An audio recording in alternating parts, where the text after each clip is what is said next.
Hello friends, कैसे आप सब? होप से सब अच्छे होंगे। तो देखिए, अपना फर्स्ट जो क्वेश्चन हमें क्या दे रखा है कि a particle is in equilibrium under three forces, two of forces act at right angles to one another, one being double the other. Third force has a magnitude of 10 newton, other two have magnitude. तो देखिए, अपना first question है ये। इसमें क्या दे रखा है? अब इसने कहा है कि हमें इसमें से जो महसूस हो रहा है, उसमें से मेरे को जो महसूस हो रहा है ये है कि इसने ये कहा है कि दो फोर्सेस हैं। ठीक है। अब इन्होंने ये इस डायरेक्शन में बी फोर्स ले लिया, हमने इस डायरेक्शन में क्यों ले लिया? और राइट एंगल पे दोनों के बीच में जो हम अल्फा एंगल लेते हैं वो कितना है? 90 है। अब दूसरी बात इसने ये कहा है कि जो फोर्स अपना है right angle to one another, one being double the other. मान लिया एक पी है तो दूसरा क्या हो जाएगा? क्यू क्या हो जाएगा? टू टाइम ऑफ पी हो जाएगा। अब थर्ड फोर्स इसने दिया है कि तीसरा फोर्स जिसका मैग्नीट्यूड क्या है? 10 न्यूटन है। ठीक है, उसको मैंने आर मान लिया। तो अब ये कह रहा है कि दूसरे बाकी दो का, अभी दो फोर्सेस दे रखे हैं तो जो तीसरा है वो क्या होगा? इन दोनों का रिजल्टेंट रिजल्टेंट होगा। वो मेरे को 10 न्यूटन दे रखा है। तो अब गाइस, जब मेरे को इतना पता चल चुका है दो फोर्सेस का मुझे मेरे को निकालना है, तो मैं कैसे निकालूंगी? मेरे को पता है कि आर स्केयर क्या होता है? P square Q square plus 2 P Q cos alpha. Alpha कितना है? 90 है। तो अब आर स्केयर कितना है? 10 का स्केयर है। ये एच डी पी स्केयर है। ये क्यू क्या है? 2 पी का स्केयर है क्योंकि डबल हो रहा है ना। और प्लस 2 पी क्यू कोस 90 कितना हो गया गाइस? 0। कोस 90 क्या होगा? 0 हो जाएगा। तो फिर देखिए अपना इसमें क्या रहेगा? 100 equal to P square plus 4 P square plus 0। ठीक है। 5 P square equal to 100। P square क्या हो जाएगा? 20। तो अगर मैं यहाँ से बात करूँ तो पी की वैल्यू क्या हो जाएगी? √20। और दूसरी बात क्या है कि 2√5। तो इसमें देखते हैं, अब पहले हम ऑप्शन देखते हैं कि ऑप्शन में क्या दे रखा है। कहीं √20 ही ना दे रखा। हाँ, पहला ऑप्शन दे रखा है, एक तो दे रखा है √10 और 2√10, दूसरा √20 2√20। तो अब मेरे पास क्या आ गया? अब यहाँ से जो मेरे पास आया वो क्या आ गया? P equal to √20। और Q क्या है? 2 टाइम ऑफ P। तो फिर क्या हो जाएगा? 2 टाइम ऑफ 20। और यूनिट क्या है? न्यूटन। तो कौन सा ऑप्शन गाइस हो जाएगा करेक्ट हमारा? हमारा ऑप्शन जो सही होगा वो होगा बी ऑप्शन। बिल्कुल जो दे रखा है अपने आराम से करो, कोई इश्यू नहीं है। फटाक से बहुत इजी क्वेश्चन बन जाता है इसका। For the catenary y equal to c cos hyperbolic x by c. ये हमने कैटेनरी इक्वेशन की हुई है। तो हमको पता है कि अब जब इसने मेरे को दे ही दिया कि सी cos hyperbolic x by c, ठीक है। अब इसने कहा है कि इनमें से कौन सी कंडीशन सही रहेगी। तो कौन सी कंडीशन सही रहेगी? अब इसमें क्या है कि ज्यादा ऐसे नहीं होना कि पता नहीं क्या होगा क्या होगा क्या होगा। तो क्या है कि थोड़ा फ्री माइंड से करते हैं। कैसे? इसको मैंने ले लिया dy/dx के रिस्पेक्ट में मैंने डिफरेंशिएट कर दिया। c इंटू कोस हाइपरबोलिक का क्या हो जाएगा? Sign hyperbolic x by c. और एक्स बाई सी का क्या हो जाएगा? 1/c। तो सी से सी कट गया। तो अब मेरे को ये भी पता है जो dy/dx हम किसको लिखते हैं? क्या हम जब स्लोप की बात करते हैं तो क्या मैं उसको dy/dx नहीं लिखती हूँ? तो हमें पता है कि स्लोप का कितना, स्लोप का फॉर्मूला dy/dx रहता है। तो dy/dx क्या होता है? स्लोप होता है टेंजेंट ऑफ थीटा। तो लेकिन यहाँ पे थीटा हम नहीं लेंगे हम, क्योंकि हमें ये पता है कि कैटेनरी इक्वेशन की एक और होती है हमारी जो इक्वेशन वो होता है s = c टेंजेंट साई। तो साई भी कई वही होता है कि वहां पे उसका एंगल होता है। तो फिर हम यहाँ पे क्या यूज करेंगे? वही लेंगे हम। स्लोप को हम ऐसे लिख सकते हैं, जो भी एंगल दे रखा हो तो कैटेनरी इक्वेशन में हम साई एंगल यूज करते हैं। तो मैंने क्या ले लिया यहाँ पे?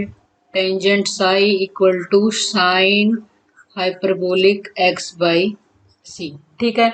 अब मैं क्या करूंगी यहाँ पे? टेंजेंट साई की जगह पे अगर मैं यहाँ पे पुट कर दूं, क्या पुट कर दूं? जो अभी अभी मैंने ये निकाला है यहाँ से, तो यहाँ से जो निकाला वो क्या हो जाएगा? Tangent psi equal to s by c. और इसको उठाया और यहाँ पे पुट कर दिया, तो क्या हो जाएगा गाइज? यहाँ पे s by c equal to sine hyperbolic x by c. तो अब देख लेते हैं कोई ऑप्शन है तो बात बन जाए तो शायद अपनी। तो देखिए, हाँ, s by c sine hyperbolic x by c या एस इक्वल टू सी, वही ऑप्शन है ना। Option C is the correct. कैसे? देखिए, अब यही है ना कि इसको कैसे लिख दिया हमने, एस इक्वल टू सी को मल्टीप्लाई कर दिया उधर, s equal to c sine hyperbolic x by c. ठीक है, ये हमारा रिजल्ट आ गया। नेक्स्ट देखिए गाइस, नेक्स्ट अपने पास थर्ड क्वेश्चन क्या दे रखे हैं। थर्ड क्वेश्चन देखा, स्टैटिक्स का नहीं है ये अपना, इस स्टैटिक्स का नहीं है जो हम कर रहे हैं डायनामिक स्टैटिक्स वाला। ये दूसरा जो हमारा लास्ट क्वेश्चन होता है, इससे पहले का जो क्वेश्चन होता है हमारा, the frequencies of value 0 1 2 3 up to n of a variable are given by q की power n n C N Q की power N minus one into p n c two q की power N minus two into p, इस तरीके से दे रखा है up to p n. Then mean of variable will be p plus q equal to 1। तो अब देखिएगा जिसमें क्या दे रखा है, हमें क्या निकालना है, मीन निकालना है। तो क्या हमें ये नहीं पता कि जैसे हम मीन निकालते होते, मान लिया एक्स बार से डिनोट कर रहे हैं, हम मीन निकालते होते हमें क्या दे रखा है, हमें नंबरिंग दे रखी है, और हमें क्या है कि ये एलिमेंट्स दे रखे, वेरिएबल दे रखे हैं और फ्रीक्वेंसी दे रखी है। तो हमें ये पता है कि ऐसे रहता है कि एफ आई एक्स आई और divide by summation of f I, frequencies का सम। तो अगर मैं बात करूँ फ्रीक्वेंसीज के सम की, तो फ्रीक्वेंसीज का सम तो क्या हो जाएगा अपना, अगर हम यहाँ पे बात करें तो यहाँ पे frequencies of values of a variable are given by, ये फ्रीक्वेंसी है और ये नंबरिंग है एक्स आई वाला। ठीक है, तो अगर मैं बात करूँ यहाँ पे हमें जो दे रखा है क्यू की पावर एन है, दूसरा क्या हो गया एन सी वन क्यू की power N minus one into P है, इस तरीके से जाते जाएंगे, पी की पावर एन है। तो अगर मैं इन सभी का समेशन लगाऊं, अगर मैं इन सभी का समेशन लगाऊं तो हम इसको कैसे लिख सकते हैं, क्या मैं इसको ऐसे नहीं लिखती, एन सी नोट क्योंकि पावर एन प्लस मतलब summation of f i n C one क्योंकि power N minus one into p, इस तरीके से चलते जाएंगे, लास्ट में एन सी एन इंटू पी की पावर एन। ठीक है, और ये किसके बराबर होगा, ये पी प्लस क्यू की पावर एन का फॉर्मूला है। ठीक है, हमें ये तो पता है कि बाइनोमियल में यूज करते हैं हम ये चीजें। तो फिर और मेरे को ये भी पता है कि पी प्लस क्यू की वैल्यू कितनी है, 1 है। तो फिर समेशन ऑफ फ्रीक्वेंसी क्या हो जाएगा, 1 हो जाएगा। तो अब देखिए नेक्स्ट हमें क्या निकालना है, हमें जो निकालना है ऊपर जो होगी मल्टीप्लाई होगी एफ आई एक्स आई, अभी इसकी इससे होंगे, पहले का पहले से, दूसरे का दूसरे से, और इन सबको इंडिविजुअली ऐड कर देंगे।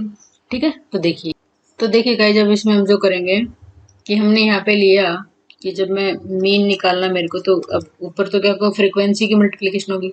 तो पहला नंबर 1 है, सॉरी 0 है, 0 इंटू क्यू की पावर एन है। ठीक है, ठीक है, और मैं इसको क्या क्या लिख दूँ, फर्स्ट टर्म इस जो ये हमें दे रखी है ना इसके ऊपर, ये इस तरीके से हम कंप्लीट टर्म लिखेंगे जो इनके कोफिशिएंट दे रखे, तो क्या हो जाएगा, एन सी 0 क्यू की पावर एन इंटू पी की पावर 0। ठीक है, दूसरा 1 into N C one Q की power N minus one into P.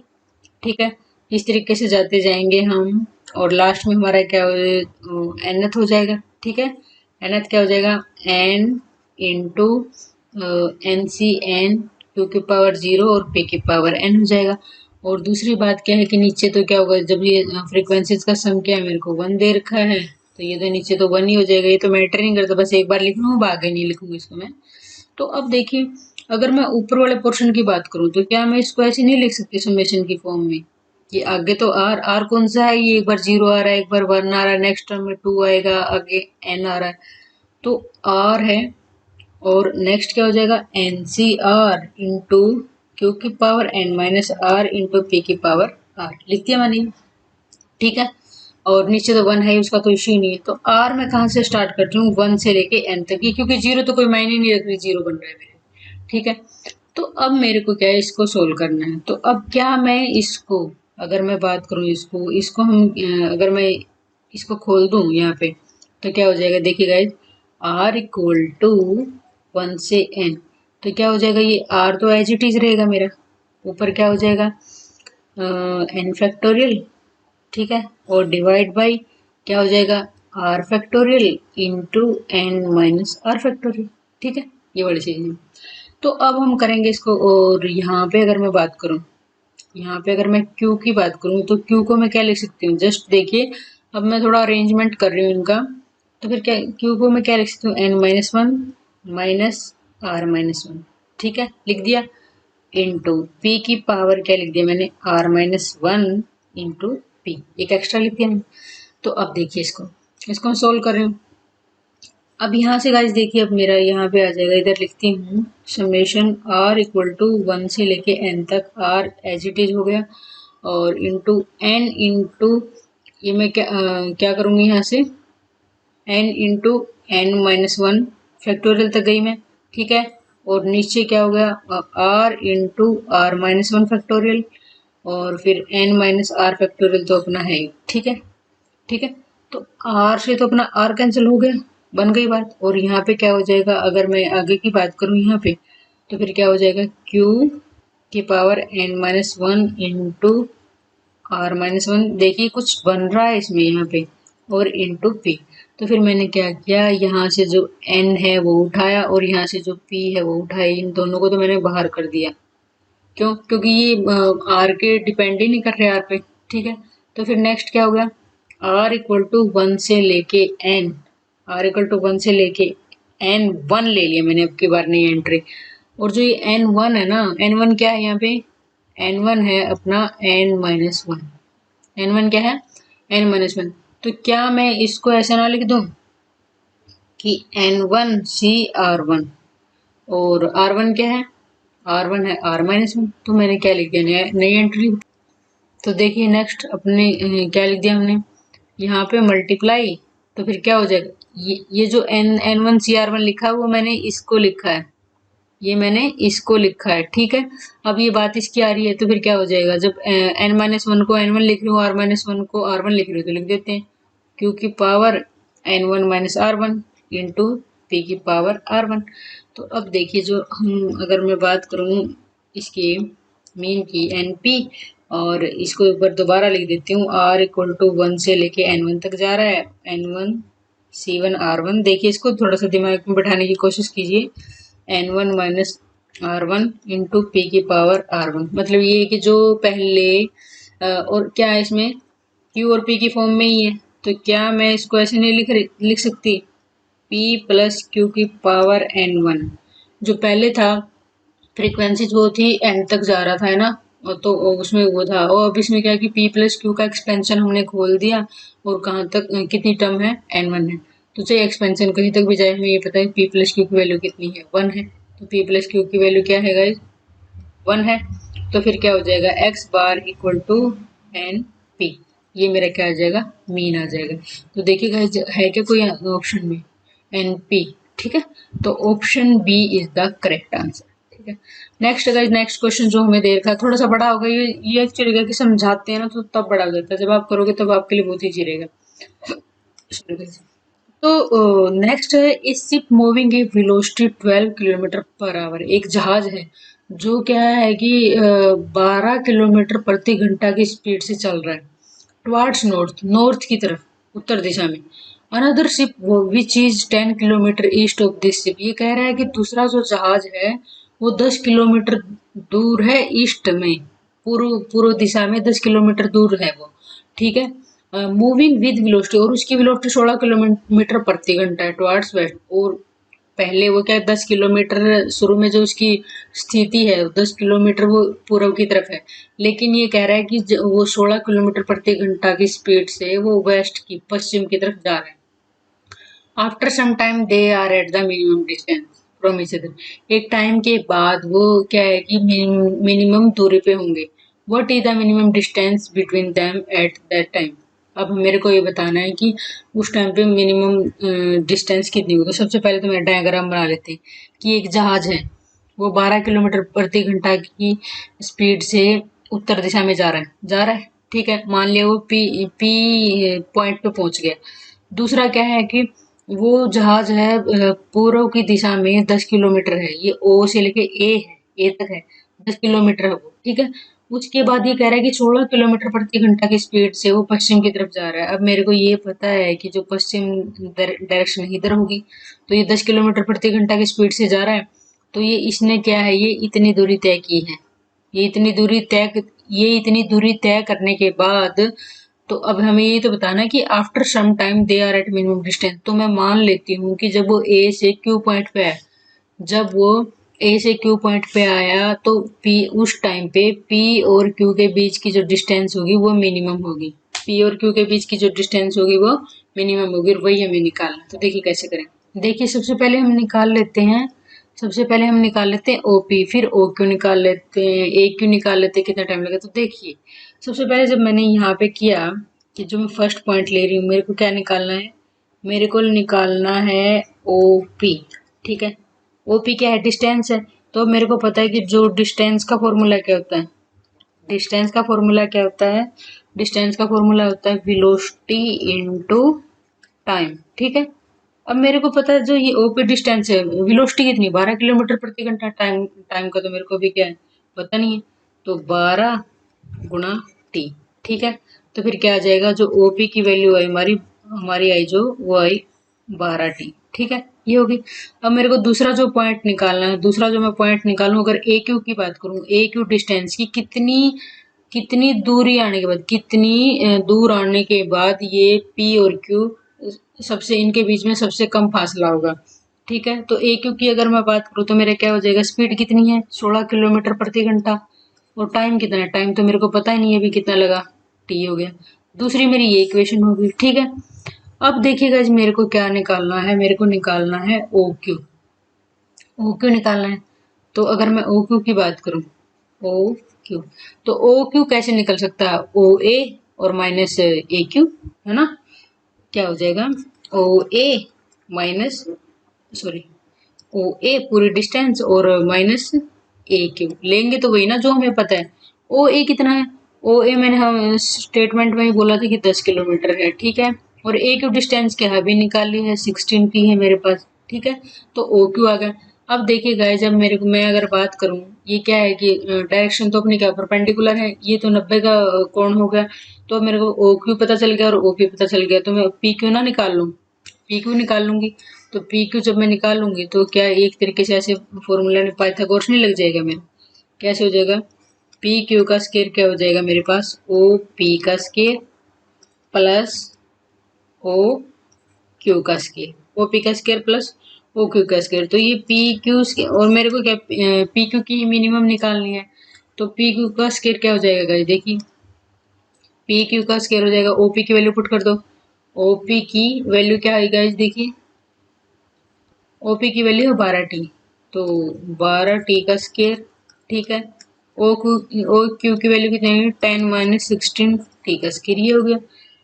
तो फिर अब मैं इसको मान लेती हूँ, इक्वेशन 1 मान लिया। अब देखिए गाइस, अगर मैं बात करूँ मेरे को मिनिमम निकालना हो, अगर जब हमको मिनिमम निकालना है, अगर हम ऐसे करें उसका डेरिवेटिव लेके, जिसका मेरे को मिनिमम निकालना है उसका डेरिवेटिव लेके इक्वल टू 0 पुट कर दूं, मिनिमम के लिए तो ऐसे ही करेंगे।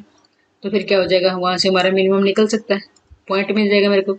तो जब मैंने यहाँ से किया, इस इक्वेशन 1 को मैंने डिफरेंशिएट किया, तो क्या हो जाएगा, यहाँ से मैंने निकाला, तो गाइज मैं डायरेक्ट लिख रही हूँ, यहाँ से मेरा आ गया 800 टी माइनस 320 इक्वल टू 0। इसको मैंने डिफरेंशिएट कर दिया, इसको ओपन करेंगे, खोलेंगे और फिर इसको डिफरेंशिएट कर देंगे। तो टी यहाँ से जो आया मेरा, वो क्या आ जाएगा मेरा, 2/5। इतने घंटे लगेंगे, इसको घंटे लगेंगे। तो अब मेरे को ये देख लेते हैं कि कितने, इसने यही कहा था ना कि कुछ समय पश्चात वे एक दूसरे से न्यूनतम दूरी पर होंगे, उस समय उनके बीच की दूरी क्या होगी। तो अब मेरे को निकालना है, अगर मैं इसको मिनट में बदलूं तो कितना हो जाएगा, मिनट में अगर बदलेंगे तो कितना हो जाएगा, 24 मिनट, है ना, 24 मिनट्स हो जाएंगे। तो अब देखिए मेरे को जो डिस्टेंस निकालने हैं, तो ये जो मेरे पास आया टी, टी की वैल्यू मैं क्या पुट कर दूंगी, इस इक्वेशन में पुट कर दूंगी, मेरे को पी क्यू की ही वैल्यू निकालनी। तो पी क्यू की ही वैल्यू निकालनी है और किलोमीटर में देर की है, तो मेरे को ये पता है किलोमीटर में निकालने के लिए तो मेरे को क्या आवर वाली, घंटे वाली टाइमिंग यूज करनी पड़ेगी। तो 12 × 2/5, 12 × 2/5 इसका होल स्केयर प्लस 10 - 16 × 2/5 इसका होल स्केयर। जब हम इसको निकालेंगे तो ये मेरा आ जाएगा 900/25, वो हो जाएगा मेरा 36 आ जाएगा। तो अब मैं क्या करूँगी, यहाँ पे मेरे को निकालना क्या है, पी क्यू। तो पी क्यू क्या हो जाएगा, इसका स्केयर रूट, तो 6 किलोमीटर। तो पी क्यू कितना है, 6 किलोमीटर है। तो अब मैं यही है कि वो क्या है, टाइम तो कितना लगा उसको, उसको टाइम तो ये ए से क्यू में आने में तो कितना टाइम लगा उसको, 2/5 घंटे, ठीक है। और जो मिनिमम दूरी कितनी हो जाएगी मेरी, 6 किलोमीटर। उन दोनों के बीच की जो मिनिमम दूरी होगी उसके बाद 6 किलोमीटर हो जाएगी मेरी, ठीक है। तो होप से समझ में आया होगा। कुछ नहीं किया, बस सिंपली किया हमने, और मिनिमम बोला है तो हमने उसका डेरिवेटिव ले लिया इक्वल टू 0 करके, वहां से मेरे को कुछ वैल्यू मिल जाएगी। तो देखिए नेक्स्ट क्वेश्चन क्या दे रखा है, the horse power of an engine which lift 300 kilogram water per second from the depth 100 metre each. ये कह रहा है कि हमें हॉर्स पावर बतानी है इंजन की। तो सबसे पहले हम, अगर मैं पावर की बात करूं, पावर क्या होता है, work done by time. Work done क्या होता है, फोर्स इंटू डिस्टेंस बटे टाइम। तो क्या मैं फोर्स इंटू वेलोसिटी, तो ये फॉर्मूला था गाइस, मैं वैसे बता रही हूँ आप लोगों को, ठीक है। और दूसरी बात इसने कहा कि 300 किलोग्राम वाटर है पर सेकंड से, और डेप्थ देर के, इसने डेप्थ देर की, तो मैं क्या करूंगी, इसमें पोटेंशियल एनर्जी यूज कर सकते हैं। अगर हमें गहराई देर की है तो वर्क डन क्या होगा, काइनेटिक, कहीं कहीं पे हम इसको काइनेटिक एनर्जी भी बना सकते हैं। अगर मेरे को मास वेलोसिटी देर का, और जहाँ पे मेरे को हाइट देर की है वहां से मैं इसको पोटेंशियल एनर्जी भी बना सकती हूँ। तो क्या हो जाएगा, mgh बटे टाइम। तो अब तो कोई दिक्कत ही नहीं होनी चाहिए। p इक्वल टू मास कितना है, 300 किलोग्राम। g कितना हो जाएगा यहाँ पे, अगर मैं बात करूँ तो g की वैल्यू 10 पुट कर देते हैं, और ये हाइट इतनी होगी और टाइम कितना है, 1 सेकंड देर का हमें, ठीक है। तो फिर क्या हो जाएगा, ये तो वाट में आएगा, और अगर मेरे को इसको हॉर्स पावर में करना है तो मैं 740 से डिवाइड और कर दूंगी। तो इन सबको कैलकुलेट करने के बाद गाइज मेरा आया 402.14 हॉर्स पावर, ठीक है। तो कौन सा ऑप्शन हो जाएगा गाइज मेरा करेक्ट, इन ये तीन तो मैच कर नहीं रहे, तो option D is the correct answer, ठीक है। तो नेक्स्ट है गाइज 6th क्वेश्चन। इसमें क्या दे रखा है, इसने कहा a stone falls from the rest from some height and reaches the earth in 5 second. देखिए इसने इस तरीके की कुछ बताई है अपनी व्यथा, कि यहाँ से कुछ हाइट है, ठीक है। यहाँ से एक पत्थर गिरा नीचे, वो क्या है कि सीधा पहुंच गया, कितना टाइम लगा, 5 सेकेंड, ठीक है। एक तो ये वाला केस है। तो इस वाले केस में क्या है कि अगर मैं बात करूँ यहाँ पे, तो इनिशियल वेलोसिटी तो क्या हो जाएगी मेरी, 0, क्योंकि रेस्ट से आ रहा है ना ये चीजें। तो रेस्ट से आ रही तो क्या हो जाएगी, ये 0 हो जाएगी। और हाइट की बात हो रही है, हाइट मैंने इसकी मान ली कि h है, तो फॉर्मूला कौन सा यूज कर सकते हैं, h equal to U T plus half A T square, या जी टी स्केयर भी बोल देते हैं, हाफ जी टी स्केयर। तो हाइट तो h ही है, इनिशियल वेलोसिटी 0 है, तो हाफ इंटू जी, और टाइम कितना लगा, इसको 5 लगा, तो 25/2 जी। अगर इसको कोई बाधा नहीं है तो ऐसे पहुंच रहा है। फिर इसने कहा कि if after 3 second of fall, ये तो एक केस हो चुका है। दूसरा कह रहा है कि अगर गिरने के 3 सेकेंड बाद पत्थर क्या रुक जाए और फिर दोबारा फिर फॉल करे, तो ये कह रहा है कि उसको कितना टाइम लगेगा धरती पे पहुंचने में। तो देखिए, मान लिया ये पत्थर यहाँ से गिरा, 3 सेकंड में यहाँ पे पहुंचा, तो फिर उसके बाद यहाँ पे रुका, रुकने के बाद फिर आया नीचे। तो फिर ये कह रहा है कि इसको ये दूरी तय करने में कितना टाइम लगा, मेरे को ये निकालना है। तो सबसे पहले अगर मैं हाइट के हिसाब से इसकी बात करूँ मैं, तो फिर अगर मैं इसकी बात करूँ तो ये निकालूँ, तो इसमें भी मैं फॉर्मूला यूज करूँगी H equal to U T plus half G T square. तो मेरे को पता है कि अब मैं 3 सेकंड के लिए निकालूंगी, इतनी डिस्टेंस निकालूंगी मैं यहाँ पे, तो हाइट तो मेरी एच ही रहेगी यहाँ पे। तो फिर क्या हो जाएगा, इनिशियल वेलोसिटी 0 है, हाफ इंटू जी इंटू 3 का स्केयर, तो क्या हो जाएगा 9/2 जी। एक ये हाइट आ गई मेरी। अब मेरे को क्या निकालना है, मेरे को ये निकालना है कि how much time will it take to reach ground, ground पर पहुंचने में उस सिक्के को कितना टाइम लगेगा। सबसे पहले मैं क्या कर लेती हूँ कि इसने पूरे जो टाइम टी में इसने मतलब 5 सेकंड में इसने इतनी दूरी तय कर दी, तो टोटल हाइट तो ये हो गई, और 3 सेकंड में इसकी ये बच गई, तो बाकी की जो हाइट बच गई, जो रेस्ट हाइट है वो कितनी हो गई, रेस्ट हाइट कितनी बच गई, 25/2 जी माइनस 9/2 जी, तो कितनी बच गई जी, 16/2 जी। अब इसको इतनी दूरी तय करनी है, इसको ये देखना कि कितना टाइम लगेगा इसको, तो इसको कितना टाइम लगेगा ये दूरी तय करने में। ये कौन सी दूरी है, ये वाली दूरी है। तो अगर मैं बात करूँ, ये वाली दूरी है 16/2 जी, ये वाली दूरी, ठीक है। तो इसको तय करने में कितना टाइम लगेगा वही निकालना है मेरे को। जो मेरे को हाइट मिल रही है इसमें, और जो इनिशियल वेलोसिटी तो अपनी 0 ही है, तो यहाँ पे 2 g equal to 0 plus half into g into t square. तो जी से जी कैंसिल हो गया और 2 से 2 कैंसिल हो गया, तो टी क्या आ गया यहाँ पे 4 सेकंड। क्या 4 सेकंड नहीं आ गया, मैंने सीधा ही कर दिया गाइस, 4 सेकंड आ जाएगा। तो देखिए कौन सा ऑप्शन हमारा करेक्ट हो जाएगा, B option is the correct answer. ठीक है, तो बिल्कुल दिक्कत नहीं लेनी इसमें।